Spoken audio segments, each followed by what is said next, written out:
미국의 은행 안. 미국인 아내와 한국인 남편이 은행 업무를 위해서 기다리고 있는데요. 그때 큰 소리가 나면서 복면을 쓴 괴한이 침입합니다. 엎드리라는 말에 사람들이 긴장하기 시작하는데요. 미국인 아내는 너무 놀란 나머지 남편을 바라봤다가 실망스러움을 감추지 못합니다. 도대체 어떤 사연이 있을까요? 자세히 한번 알아보겠습니다. 해당 사연은 미국인 로즈 씨가 제보해 주신 내용을 바탕으로 재구성된 스토리입니다. 안녕하세요. 저는 미국인 로즈라고 합니다. 저는 한 가지 사건으로 인생이 달라졌다고 봐도 무방한데요. 저는 어린 시절부터 무서운 것이나 폭력과 관련된 것이라면 관심이 하나도 없었습니다.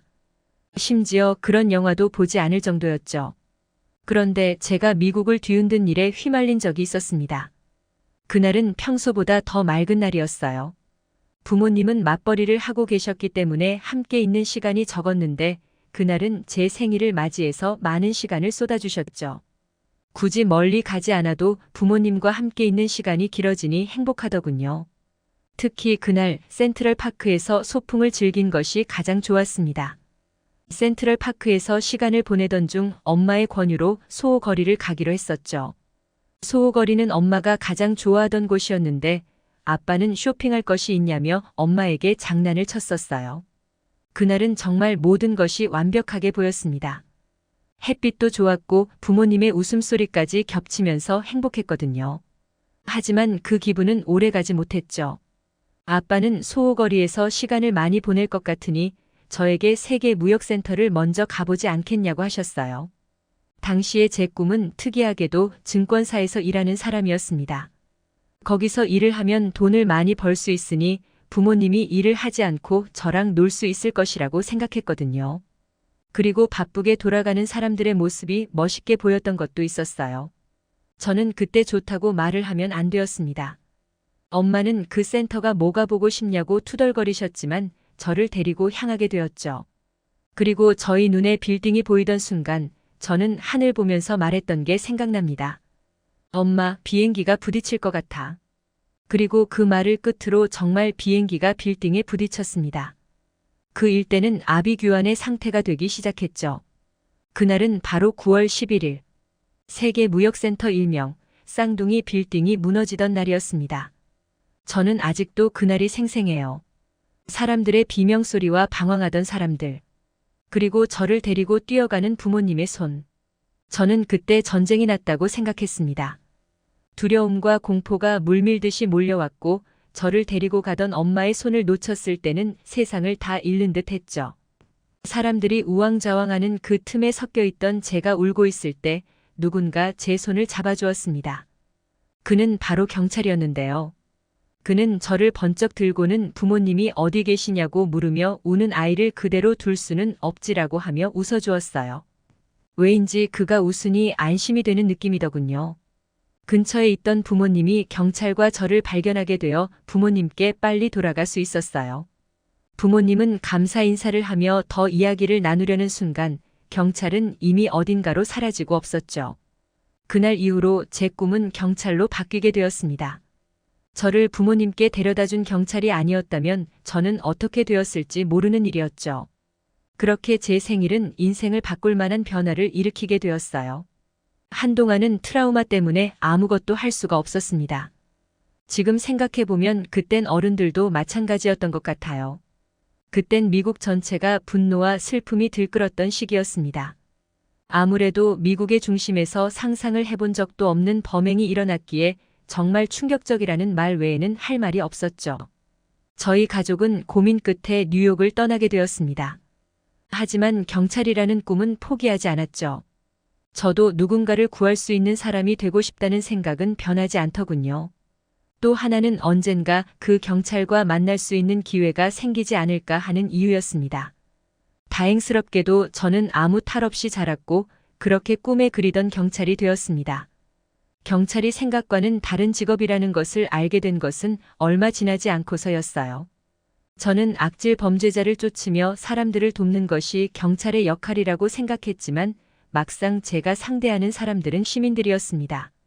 술에 잔뜩 취해 도로에 누워있는 사람, 사기를 당해서 가해자에게 복수를 계획한 사람. 세상에는 특이한 사람들 뿐이더군요. 그때 저에게 기운을 불어준 것이 한국인 남자친구인 태평이었어요. 태평은 친구의 생일 파티에서 만났던 지인이었습니다. 그런데 우연이라는 이름으로 지인들의 생일 파티라든가 집들이에서 자주 만나게 되었고 저희는 데이트를 하는 사이로 발전하게 되었죠. 그러다 보니 서로에게 호감이 생겨 연인까지 된 것이었습니다. 경찰이 되고 나서 항상 듣는 말은 두 가지 중 하나였습니다. 경찰 일이 위험하다는 말 혹은 경찰들이 하는 게 뭐가 있냐는 이야기였죠. 특히 과잉 진압에 대한 이야기가 나올 때면 제 주변에 있는 사람들은 은연중에 저를 인종차별주의자로 몰아가는 경향이 있었습니다. 모든 경찰들이 그런 것이 아닌데 억울할 따름이었죠. 그럴 때마다 제게 힘이 되어준 사람이 태평이었습니다. 태평은 그 어떤 일이 있어도 큰 기복 없이 저라는 사람을 온전하게 바라봐줬거든요. 그걸 계기로 태평과 결혼까지 하게 되었습니다. 다만 태평의 유일한 단점이 하나 있었는데요. 바로 군대 이야기만 시작되면 끝이 없다는 것이었습니다. 한국에서 해병대라는 자부심이 얼마나 큰 것인지 모르는 저로서는 공감해주기 어려웠지만 그러려니 했죠. 결혼을 하고 나니 더 자주 해서 곤욕이긴 했어요. 특히 태평이 수영을 잘했는데 바다를 가는 날에는 해병대라는 단어를 몇 번을 듣게 되는지 알 수가 없었죠. 항상 해병대라면 이 정도는 당연하다라는 말을 달고 살았거든요. 평소에 태평과는 다른 사람인 것처럼 느껴질 정도였습니다. 그러니 해병대는 말만 나와도 질색하게 되더군요. 그래도 굳이 티는 내지 않았어요. 이야기를 할 때 태평의 자부심이 엿보였거든요. 그리고 그날이 오게 되었습니다. 그날은 평소보다 화창한 날이었어요. 그날 오랜만에 비번이라서 태평과 함께 밀린 집안일을 하기로 했습니다. 예를 들면 청소라든가 장보기 같은 일들이었죠. 태평은 그 전에 은행에 갈 일이 있다면서 같이 가자고 하더군요. 솔직히 태평이 은행에서 일을 보고 있을 때 제가 다른 일을 하면 더 빨리 집안일을 끝낼 수 있지 않을까 싶었습니다. 하지만 은행이 얼마나 오랫동안 대기를 태우는지 알기 때문에 저는 남편의 옆에 있어주기로 결정했어요. 아무리 그래도 같이 있으면 시간이 금방 지나가기는 하잖아요. 그렇게 저희는 은행으로 향했습니다. 저희 차례를 기다리면서 이야기를 나누고 있는데 생각하지도 못한 사태가 벌어졌어요. 바로 은행에 강도가 침입한 것입니다. 강도는 오직 하나였지만 총을 들고 오며 사람들을 위협하더니 다 엎드리라고 하더군요. 사람들은 비명을 지르며 나가려고 했지만 가장 가까이에 있던 아이를 인질로 잡아 아무도 나가지 못하게 했습니다. 사람들은 아이가 무슨 일을 당할까봐 바로 엎드리기 시작했죠. 저는 비번이긴 했지만 경찰이 된 이후로 습관이 되어 외출할 때는 항상 개인 총을 가지고 다니기는 했는데요. 무슨 일이 벌어질지 모르니 함부로 사용할 수가 없었습니다. 더군다나 강도가 어린아이를 인질로 잡고 있으니 미칠 노릇이더군요. 경찰이라서 이런 일을 연습도 해본 적이 있고 심지어 현장 경험도 있었지만 일상생활에서 벌어지니 어떻게 해야 할지 당황스러울 따름이었습니다. 은행에 일반인들만 가득한데 동료들 없이 저 혼자 강도를 제압해야 한다니 막막할 따름이었죠. 더군다나 군대에 대한 자존감이 높은 남편이 나설까봐 두려워 옆을 보는 순간 저는 한숨이 절로 나왔습니다. 남편이 어느 틈엔가 도망을 가고 있더군요. 제 옆에 있었는데 저한테 엄청 멀어져 있었거든요. 솔직히 실망하지 않았다면 거짓말이지만 그래도 괜한 짓 하지 않아서 다행이라는 생각이 들었습니다. 불행 중 다행으로 제가 입구에서 멀리 떨어진 곳에 있어서 핸드폰이 사용하는 것이 보이지 않을 것 같았죠. 비번이 아닌 동료에게 은행에 대한 위치를 알려주려고 노력하고 있었습니다. 하지만 그 생각은 얼마 지나지 않아 바뀌게 되었죠. 엎드려 있는 사람들 틈으로 어느새인가 강도 가까이에 다가간 남편이 보였거든요. 그러더니 가방에 돈을 담고 있는 강도를 향해 몸을 던지는 것 아니겠어요. 그 후 옆에서 덜덜 떨고 있는 아이를 안아 올리고는 입구를 향해 뛰기 시작했습니다. 저는 그 모습을 보고 어린 시절이 떠올랐습니다. 저를 안아서 뛰어가던 그 경찰 아저씨가요.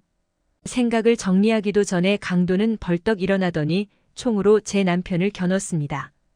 그 모습을 보자 자리를 박차고 일어나 몸을 날렸지만 이미 발사된 후였더군요. 반전은 총소리가 크지 않았다는 겁니다. 강도가 가져온 총은 바로 장난감 총이었던 거죠. 그 사실을 알게 된 저는 곧바로 그 남성을 향해 몸을 던질 수 있었고 은행에 있던 다른 분들도 함께 도와주셔서 그를 잡을 수 있었습니다. 그 후에는 당연히 제 연락을 받고 온 동료들에게 넘겨지게 되었죠. 동료들은 비번인 날에도 한 건 올린다며 웃었지만 저는 웃음이 나오지 않았어요. 그날 남편을 잃는 줄 알고 저는 너무 무서웠거든요. 저는 나중에 남편에게 왜 도망가지 않고 아이를 구했는지 물을 수 있었죠.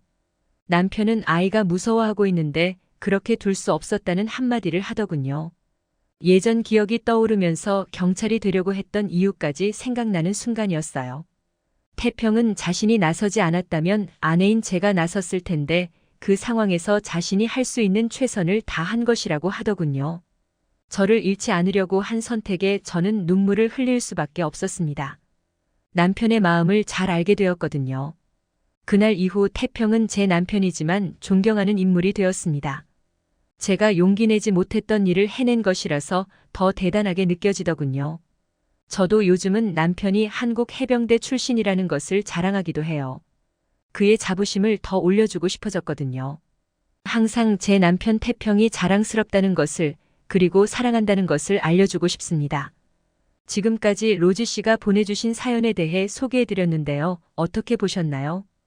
클립뉴스에서는 여러분의 사연을 기다리고 있으니 소개해주고 싶은 사연이 있으시면 언제든 제보 바랍니다.